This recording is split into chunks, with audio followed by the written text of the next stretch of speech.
उसने कहा जिन जिन चीजों के जरिए से मोमिन अपने आप को और अपने ईमान को बचा रहा, इन्हीं पे अटैक करना, और इस तरह से अटैक करना है कि इसको पता भी ना चले। यानी पहले एक जुमला, फिर इसकी 3 मिसालें। इन चीजों को कमर्शियल बना दो। हिजाब, ये हमारी औरत का वो हथियार है जिसके जरिए से ये औरत सारी दुनिया में इस्लाम और शीयत को प्रमोट भी कर रही, और अपने आप को, और खाली अपने आप को नहीं, पूरी सोसाइटी को शैतान से बचा भी रही। वो हदीस याद कीजिए बलम बाऊर वाली। ये हिजाब बहुत अहम चीज है जिसको मामूली ना समझे। हजरत इमाम खुमैनी रिजवानुल्लाह जैसी शख्सियत जो एक एक लफ्ज बहुत नाप तोल के बोलते थे, एक एक लफ्ज। खैर हम अपनी आपकी क्या मिसाल दें, हम तो बोलते चले जाते हैं जिसमें अगर आप आधे अल्फाज भी काट दें तो फर्क नहीं पड़ेगा। एक एक लफ्ज उनका नगीने की तरह जड़ा होता तो बहुत नाप तोल का। किसी को खत लिखवा रहे थे, अपने कातिब से कहा कि उसको खत लिखो कि मैं तुम्हारे हक में दुआ करता हूं, तो उसने लिखा कि मैं तुम्हारे हक में हर वक्त दुआ करता हूं। फौरन कटवा दिया, हर वक्त नहीं। ठीक है, बहुत बड़ा उसका एहतराम है, लेकिन ये लफ्ज गलत। जितना मेरे बस में मुमकिन है उतना मैं तुम्हारे लिए दुआ करता हूं। हमारे लिए तो हर वक्त, और जितना तुम्हारे बस में मुमकिन है इसमें कोई फर्क नहीं। लेकिन झूठ तो झूठ है। इतनी एहतियात वाला अगर ये कहता क्या है मेरी मिल्लत की औरतों, तुम्हारा हिजाब दुश्मन के निगाह में तुम्हारे बच्चों की शहादतों और खून से ज्यादा कीमती। शहादत मामूली चीज नहीं, और किसी मां से पूछिए उसके जवान बेटे का लाशा मामूली चीज नहीं है। का वो कुर्बानी से बड़ी कुर्बानी जो तुम्हारे सर पे हिजाब।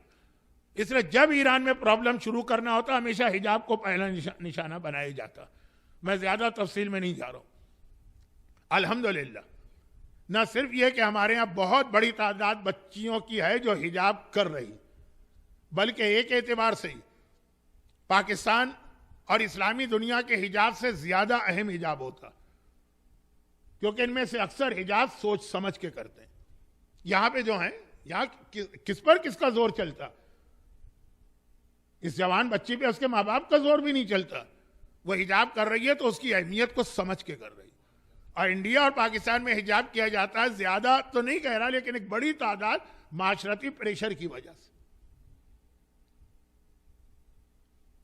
खानदान वाले क्या कहेंगे, मसलन जहां पे हिजाब होता, या मसलन मजलिस में जाएंगे तो क्या कहा जाएगा। यहां भी कितनी खवातीन है जो मजलिस में हिजाब करती हैं, बाहर नहीं करती, लेकिन जो हर जगह कर रही हैं। और फिर यहां पर जिस टोंटिंग का निशाना बनना पड़ता है वो वहां पे बहुत मुश्किल। लेकिन वहां भी कुछ हालात बदले, लेकिन मैं कह रहा हूं कि ये हिजाब, मसलन इमाम की एक हदीस, और वो हदीस पर मर्दों से ज्यादा औरतों का हिजाब जो है वो सादिक आता।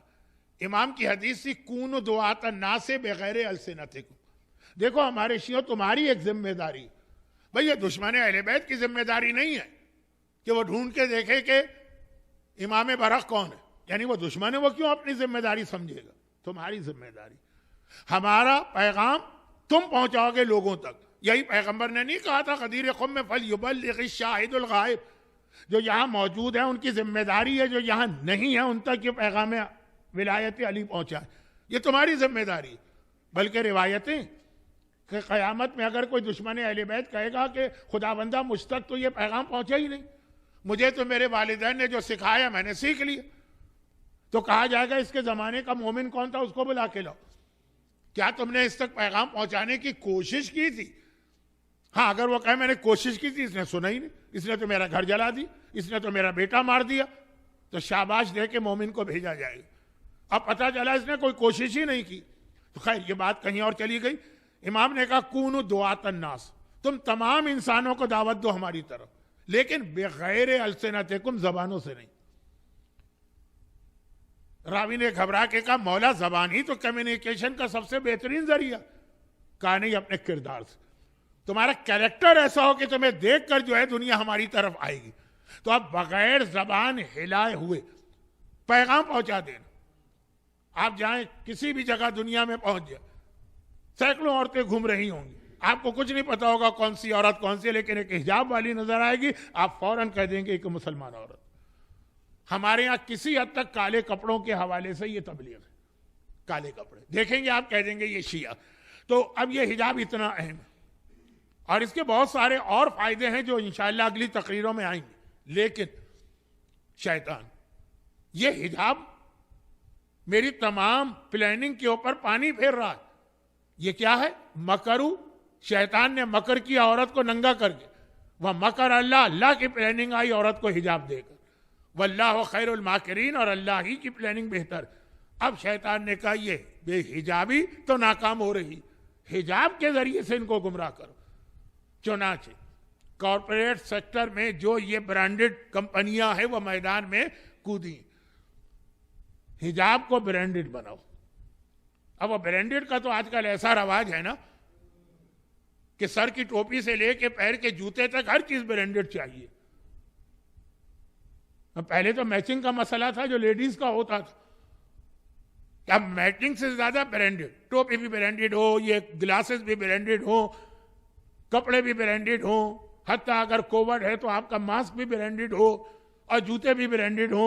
आपको मालूम है, हिजाब को ब्रांडेड बनाओ, और जब हिजाब ब्रांडेड बनेगा तो बेहिजाबी हो जाएगी, क्योंकि हिजाब खाली एक चादर या अबा लेने का नाम नहीं, उसका डिजाइन, उसका कलर, उस पर एम्ब्रॉयडरी, उसके ऊपर जो नक्शो निगार हैं, ये सब काउंट होते हैं।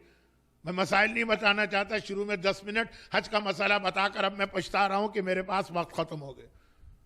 लेकिन बाकायदा हिजाब पे हाथ डाला गया कि नहीं, अब बेहिजाबी को प्रमोट ना करो, हिजाब को, लेकिन ब्रांडेड हिजाब, और उस ब्रांडेड के नाम पे सब कुछ उसमें कर दो।